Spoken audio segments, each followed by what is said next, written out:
Bonjour les amis, vous êtes actuellement posés sur une planche à repasser. Comme vous avez vu sur le titre de la vidéo, j'ai recommencé à lire. En fait, j'ai commencé à lire de ma propre volonté. C'est une première pour moi, c'est la première fois que j'arrive à me dire que je vais lire quelque chose pour moi. J'ai toujours, lu les livres qu'on me demandait à l'école parce que j'étais une bonne élève et que j'avais peur. Enfin non, mais c'est juste on me demandait ça et donc je le faisais. Donc j'ai toujours lu les livres de l'école, mais à chaque fois je galérais. Et puis c'était pas trop par plaisir. Et puis quand j'ai essayé de lire des livres par moi-même, c'était rare que je les finissais. Donc je suis tombée un jour. Non, avec mon école, on a organisé la venue de Pierre de Changer le monde en 2 heures. Enfin, de la chaîne YouTube Changer le monde en 2 heures et des livres Changer le monde en 2 heures. Et puisque j'ai beaucoup aimé sa conférence et tout ça, bah, je me suis dit, bah, je vais lui acheter ses livres, ça lui fera un petit peu de bien fait, et moi je vais pouvoir les lire parce que ça m'intéresse de ouf. Et bah, c'était trop bien. En gros, c'est des petits livres qui résument un petit peu les différentes actions qui changent le monde et différentes choses que nous on peut faire tous les jours pour changer le monde. Donc vraiment, ça m'a beaucoup parlé, ça m'a beaucoup motivée. C'est la première fois que je lisais un livre autant. Je le lisais en allant en cours, genre je vais en cours à pied. Et bien j'avais les livres dans la main et je lisais en marchant pour aller là-bas. Donc ça, c'est les tout premiers livres que j'ai lus. Et c'était donc avant Noël, ça devait être en novembre. Et après, c'est passé Noël, les examens, machin, donc j'ai pas réessayé. Et puis, je me suis retrouvée un mois et demi en vacances, là, de mi-janvier à genre fin février. Et, et j'ai fait une liste de toutes les choses que je voulais faire. Genre, dans les trucs que j'avais envie de faire, il y avait jardiner, il y avait lire. Et du coup, je me suis dit, bah ok, il y a une bibliothèque universitaire dans ma ville, je vais y aller et je vais prendre des livres et je vais commencer à lire. Du coup, c'est ce que j'ai fait, j'y suis allée. Enfin, des livres, de base c'était juste un livre. Donc j'ai commencé par un petit livre, j'ai pris... Bah, je vais peut-être vous mettre maintenant la revue de ce que j'en ai pensé à la fin du livre, enfin à la fin, et au moins vous avez toutes les infos directement. Donc voilà, le clip.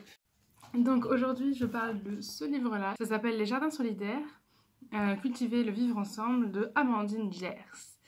Et moi je l'ai pris parce que bah, déjà il était à la taille des livres que je suis capable de lire aujourd'hui. C'était un sujet qui m'intéressait aussi, les jardins, les jardins, hein, le fait de cultiver des choses, ça m'intéresse beaucoup en ce moment. Et j'ai pas réussi à le finir. Je vais le rendre aujourd'hui parce que ça m'intéresse plus du tout. Parce que en fait, alors il est génial pour commencer et au bout d'un moment, au bout de la moitié, en fait, j'ai eu du mal. Je pense que c'est que moi qui ai eu du mal, mais déjà que j'ai du mal à lire en général. Et là, en fait, c'est que des témoignages de gens qui, pour moi, j'ai l'impression qu'ils racontent à peu près la même chose. Je sais pas si c'est juste parce que j'ai du mal à me concentrer et que du coup, j'arrive pas bien à voir les différences entre tous les témoignages, mais pour moi, j'ai l'impression en tout cas que ça se répète beaucoup. C'est quand même un bon livre pour commencer parce que c'est un petit et que ça raconte, c'est pas des informations lourdes, c'est juste des gens qui parlent et t'as vraiment l'impression de parler avec les personnes et ça c'est sympa. C'est un livre quand même qui m'a vachement inspirée et qui m'a quand même vachement motivée à un jour participer ou mettre en place un jardin solidaire dans ma ville. Hier quand je l'ai fini, en fait, j'avais passé toute la journée sur les écrans en train de bosser sur différents trucs ou juste de regarder des vidéos. Et je me suis dit, ok, j'ai mal à la tête, qu'est-ce que je peux faire pour continuer à être active, parce qu'il était 20h, je pouvais pas aller me coucher, tout en n'ayant pas mal à la tête. Et du coup, bah, j'ai repris le livre. Et c'est la première fois que ça me fait ça. Que pour moi, d'habitude, lire, c'est un effort de ouf. Et là, bah, c'était pas hyper compliqué. Et puis surtout, ça faisait moins mal à la tête encore un moment dans un écran. Enfin, devant un écran. Et donc, comme je dis dans ce clip-là, ben, ça m'a plu. Enfin, le livre, c'était un peu moyen, mais le fait de lire m'a plu, et puis c'était un petit livre et tout, donc c'était motivant. Donc je suis retournée à la bibliothèque et j'ai pris 3 autres livres. 3. Donc j'ai commencé par le livre Pourquoi tout va s'effondrer, et bah, je vous dis juste après ce que j'en ai pensé. Waouh! Bah, je vais vous faire la revue maintenant, hein. Je suis pas dans la meilleure tenue, mais ça passe. Waouh! Voilà ce que j'ai à dire. ça fait flipper. Après, en même temps, c'est des choses que j'étais pas totalement nouvelle. Il n'y a aucune des trucs que j'ai vraiment appris. Genre, je sais que la façon dont on produit l'énergie, c'est de la merde. Qu'un jour, bah, s'il n'y a plus de pétrole, nous, on peut plus se nourrir, on peut plus s'habiller, on peut plus rien faire. Tous les points, en fait, je les connaissais déjà. Mais c'est tourné d'une façon qui dit, il faut agir. Il faut agir maintenant. Et on peut le faire, et on va le faire, et on va réussir, et on va se préparer. Mais waouh! Voilà. Déjà, j'étais dans une démarche de ok, je vais essayer de tout faire pour diminuer mon impact, mais avec ça, t'as plus dans ton cerveau, c'est clair, hein, t'as plus le choix en fait. Tu peux plus te permettre de dire oui, non, mais je fais comme je peux, d'accord. Non, si tu le fais pas, c'est toi-même qui seras dans la merde après. Toi-même, c'est pas. Allez, peut-être que si ça arrivera en 2100 et je serai morte, tu vois, j'aurai 100 ans, donc normalement j'aurais crevé avant, tu vois. Mais même, je veux que les gens puissent survivre, tu vois. Moi, je suis un être doué d'empathie et, euh, et ça me fait flipper de. Voilà, voilà ce que j'allais dire. Juste dans les solutions, c'est surtout des solutions à mener à l'échelle du gouvernement et pas vraiment à notre échelle à nous. Donc, j'aurais aimé trouver plus de ça. Bon, en gros, la plus grosse chose à retenir de ce livre, c'est que un jour, ça va être la merde et que j'aimerais bien agir maintenant et que j'aimerais bien qu'on agisse tous maintenant pour sauver les meubles, en fait, pour pouvoir, comme la phrase qu'ils disent, au mieux ça n'arrivera pas, au pire on sera préparé. Donc voilà, c'est la vraie phrase, c'est ce que j'ai envie de me dire maintenant, quoi. Et après, j'ai enchaîné sur celui-là, doit-on être un écologiste atterré de Alain Pagano, et du coup, bah, la revue est juste là. J'ai fini. Ce livre, en fait, il a été écrit par Alain Pagano. Et en fait, Alain Pagano, c'est un monsieur scientifique qui a fait des études, des recherches, une thèse sur les amphibiens, donc grenouilles et tout ça. Mais du coup, il emploie des mots, des tournures de phrases auxquelles je n'étais absolument pas prête. Les phrases sont assez compliquées, donc j'ai du mal à me tenir, à le lire vraiment. J'avais vraiment hâte de le finir. Après, pour ce qui est dedans, j'ai trouvé ça assez intéressant parce que ça apporte la chose d'une façon dont je ne l'avais jamais vue. En gros, il est clairement communiste, enfin il fait clairement partie du parti communiste français, quoi. Et il nous fait part de son avis, un petit mélange de son avis de scientifique et de son avis, en gros, d'anticapitaliste et de communiste, de façon que je l'avais jamais vue. Comme vous le savez sûrement, hein, je n'y connais rien en politique, donc du coup, moi je prends les informations et je vois si je suis plus ou moins d'accord avec. Mais c'est pas mal parce que ça m'a permis de voir une autre façon de penser les choses, au lieu de toujours voir la même chose. Ensuite, un truc en fait, c'est la réflexion qui est en train de se faire pour moi depuis le dernier livre et depuis que j'essaie de faire la vidéo sur Je suis écolo, mais en fait, je me rends compte que... alors, 29% du CO2 de français vient des transports routiers, enfin des transports et entre autres routiers. 17% de l'agriculture, 16,5% le résidentiel, c'est les logements, 11% l'industrie manufacturière, la construction quoi, 9% l'énergie, 9,7% les procédés d'industrie et solvants, et 4,3% les déchets. Donc 4,3% les déchets. Et je me suis rendu compte que moi, c'était surtout sur les déchets que j'essayais de faire un effort en ce moment. Donc c'est bien. Mais que j'ai l'impression que ce que je fais, ça n'a pas d'impact en fait.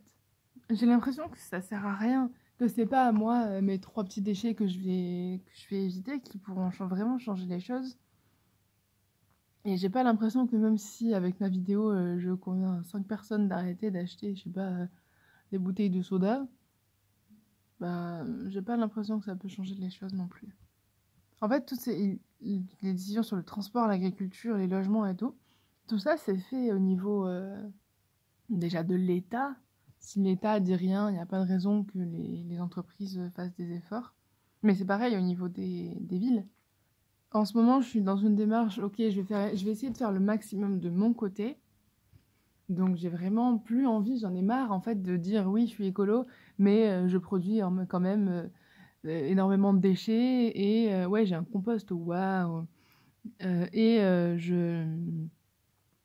J'achète beaucoup de choses, mais recyclables. Ouais, mais recyclable, c'est quand même énormément d'énergie pour produire la chose, énormément d'énergie pour le recycler.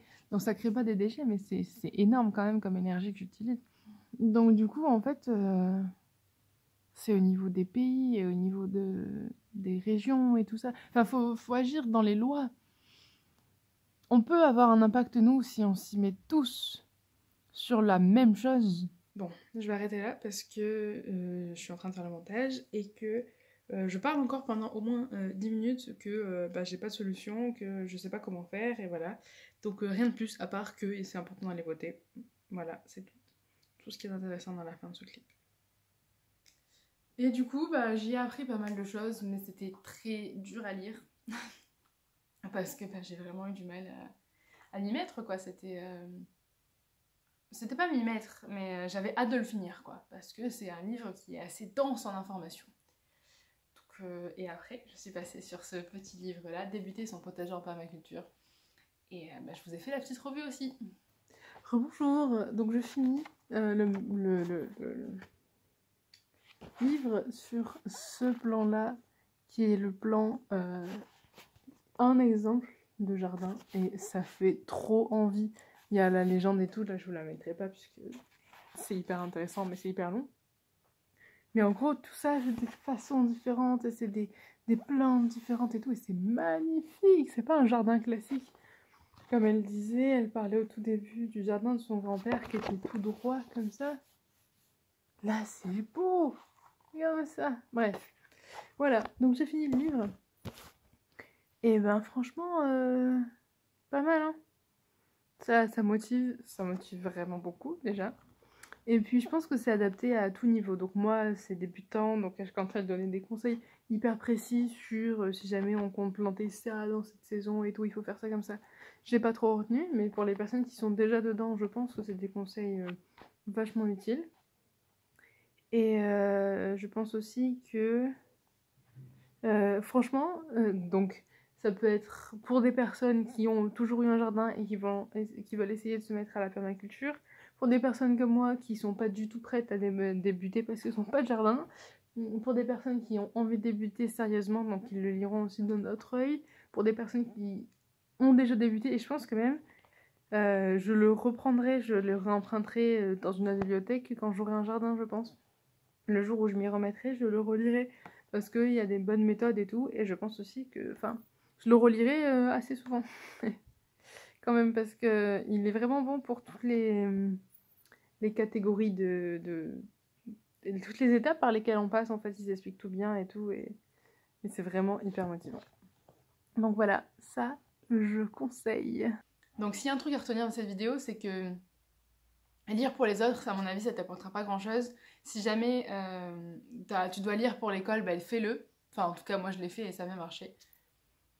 Si jamais t'es dans mon cas et que bah, t'es le genre de personne qui, quand tu vois un livre, décourage vraiment et se dit « Non, mais je n'aurai jamais le temps de finir tout ça ou quoi », prends le temps. Enfin, prends le temps, non. Si ça t'intéresse et si tu veux t'améliorer là-dessus, quand tu te sens prête ou prêt, prends un petit livre. Et un petit livre où c'est pas... Bah moi, Changer le monde en 2 heures, c'était vraiment le bon livre pour moi. Parce que c'était pas une histoire, c'était un petit peu... En plus, il écrit trop bien dedans. Il écrit, on dirait qu'il te parle vraiment, donc c'est vraiment hyper trop cool. Voilà, et sinon, tous les autres livres que j'ai lus, dans ceux que je conseille, il y a Pourquoi tout va s'effondrer, parce que ben, ça permet de prendre conscience de ce qui se passait vraiment, et débuter la permaculture. Enfin non, débuter son potager en permaculture parce que bah, moi ça m'intéressait et que j'ai trouvé un petit peu ce que je voulais là-dessus. Ça m'a encore plus motivée à le faire. Te décourage pas, si jamais tu veux le faire, c'est pas obligé que ce soit aujourd'hui, ça peut arriver dans 1 an, 2 ans, 6 mois, ce que tu veux. Et ça va venir, et si ça t'intéresse de lire, ça va venir, et j'espère que j'arriverai à m'y tenir, et je te tiendrai au courant. Voilà, allez, je vais te laisser là-dessus, parce que j'ai d'autres choses à faire. Et juste rappelle-toi que bah, si c'est ce que tu veux faire, peu importe ce que tu veux faire, en fait, tu peux y arriver. T'es pas obligé d'y arriver maintenant, mais tu peux passer un petit peu de temps, et quand tu te sentiras prête d'y arriver, prête ou prêt, toujours, d'y arriver, bah, tu pourras le faire, et ce sera pas compliqué. Je sais pas trop comment finir cette vidéo. Si tu veux faire des vidéos, ben vas-y. Si tu veux essayer de lire, vas-y, mais commence petit à petit. Fais des petites, genre un truc énorme, fais-en des petites tasks, non, des petites tâches que tu peux respecter au fur et à mesure. Et au fur et à mesure, tu coches, hop, c'est bon, hop, c'est bon. Voilà. Bon, c'est beaucoup de blabla tout ça. Allez, je vais te laisser. Tchuss!